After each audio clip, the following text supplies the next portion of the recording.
first major UFC event in 2024 that took place in Toronto, Canada failed to celebrate the victories of Canadian fighters on this card. UFC 297 wasn't that bad, but it didn't live up to everyone's expectations.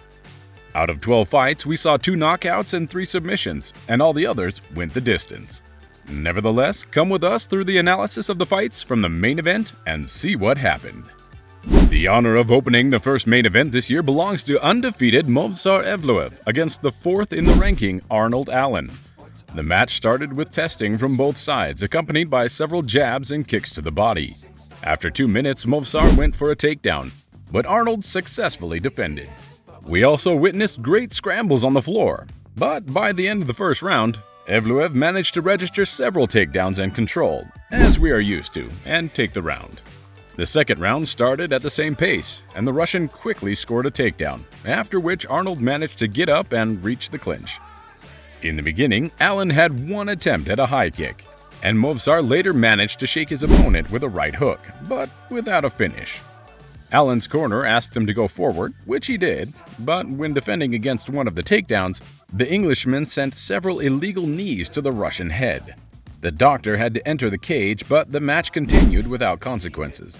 Movsar even went for 17 takedowns, but only succeeded 5 times, while Allen wanted to end the match with a knockout finish, but failed to achieve his goal. At the end of the bout, Movsar celebrated with a unanimous decision from the judges and remained undefeated in 18 matches, and declared that he wanted a title shot. On the other hand, Arnold registered his 2nd defeat in a row. The second match on the main card happened between Chris Curtis, who was looking for a way back to winning ways, and Marc Barriault, who returned to the cage after 2 wins in 2023. After many takedown attempts by Movsar Evloev in the first fight, this middleweight match brought 3 rounds of competitive striking without grappling attempts. Chris outstruck Marc through 15 minutes, being a shade better. Curtis had more success targeting the opponent's head, while Barriault was targeting the legs. Both fighters did not forget to aim the opponent's body with fists and legs, and in that segment their numbers were quite close. There were many blows from the clinch as well that happened throughout 3 rounds. In the second round, Curtis let his hands play the game and managed to bleed Barriault, who was behaving tentatively. Action Man even found his opponent from the counter with clean punches, and Power Bar was especially active at the end of the 3rd round. He finally woke up, coming out strong with his punches, trying to win in the eyes of the judges. But that wasn't enough. Marc woke up too late to win. They both stayed in the pocket until the final bell, and the announcement of the winner was quite questionable. But the judges decided to give a close split decision for Chris Curtis. Mike Malo was the heavy favorite in the main card of the evening against longtime UFC welterweight Neil Magny. The Canadian threw a lot of calf kicks that hurt Magny, causing him to struggle to move and lose the first round. Neil returned more actively in the second, which Malo took advantage of and scored a takedown. And after Magny managed to get up, he was grounded again after more brutal leg kicks and a takedown. At the end of the round, the Canadian found himself in full mount, but without finishing his opponent. Neil Magny needed a miracle to come out of the fight as the winner because he was visibly losing it. He got out of ugly positions with the sounds of the crowd cheering the local fighter, but somehow he would always end up in nasty situations. Malo continued to apply pressure and his victory was very close. But the plot twist occurs when Magny takes down the opponent who tried to choke him. This time, the local fighter found himself in an unpleasant position, which the experienced welterweight took advantage of. Neil continued with devastating blows, and 15 seconds before the end of the match, he returned from the abyss to spoil the celebration of the Canadian crowd, make a turn, and win the 22nd match in UFC. With the departure of Amanda Nunes, an opportunity has opened for a new bantamweight champion. That spot was waiting to be filled by the winner of the match between Raquel Pennington and Mayra Bruno Silva. Pennington opened the match with aggressive kicks and failed takedown attempts. The Brazilian fighter used her knees and, unlike her opponent, she got a takedown and climbed onto her back, where she tried to choke her, but without success. Silva easily took down Raquel in one of the next attempts and took the first round from back control with additional punches. The second round started with vicious exchanges where Pennington was better, and Mayra forced a clinch to slow the fight down where she was safe. But as soon as they separated, the American woman would move forward.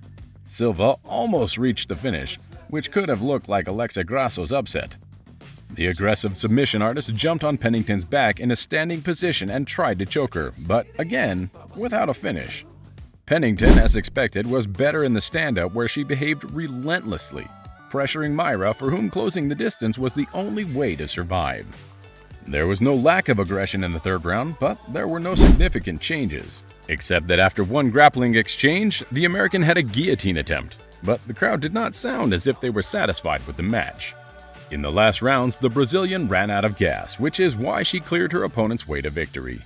Rocky delivered devastating blows, both in stand-up and on the ground, and she ended the fifth round by kicking the legs of Myra, who was on her back and resigned herself to defeat. Raquel Pennington became the new bantamweight queen and recorded the 16th victory in her career, which is surely her favorite. With takedowns, a lot of striking, submission attempts, and clinching, this match had everything MMA in it. The main event had a little bit of everything. Some were satisfied, some were not, but the guys from the last fight brought fireworks and delivered what they promised. The clash for the middleweight belt between Strickland and DRICUS DU PLESIS began with the preliminary examination. The champion immediately started working damage to the opponent's face with his jabs, scoring the round on his behalf, leading in striking. DRICUS ran in for a successful takedown with a minute and a half to go, after which Sean quickly stood up, and then they entered a short exchange at the end of the first round. The round ended with 2 takedowns for DRICUS and a striking advantage for Sean. The second was characterized by many hard blows from both sides, but every offensive attempt was stifled, and there were not too many excitements. It seemed as if Sean entered the match quite patiently with his usual stance and game plan. In the second round, he was the one who kept punching and keeping control, but the South African did the same successful takedown again, after which Sean immediately got up. It looked like he was too lazy to defend himself, probably because he believed in his ability to stand up immediately, or he didn't expect his opponent to shoot for the legs. DRICUS came in the third round with his left eye almost completely closed, which didn't stop him from going forward and getting crafty with his combinations. As time passed, he became more active, but he was not as precise with his shots, which was not surprising considering Sean's ability to dodge. After the third round, which was equal, we entered the championship rounds. Sean was still punching because that's what he does best, and that's where he was winning the whole time. DRICUS's ability to adapt came to the fore in the last 2 rounds, where he increased the striking pressure. Although DDP was unable to match Strickland on the feet, he was relentless with his strikes and landed 3 of 5 takedowns. His activity began to take over, and Sean's corner said he needed to apply pressure to stay ahead of his challenger on the scoreboards. Both men entered the 5th round with bloody heads, and Sean looked like he stepped out of a horror movie. He received an unfortunate headbutt from his opponent, due to which he was drenched in blood, which bothered him during the fight. Exhaustion was present on both sides, and neither was about to give up. Sean finally began to successfully defend takedowns and landing straights that gave him points.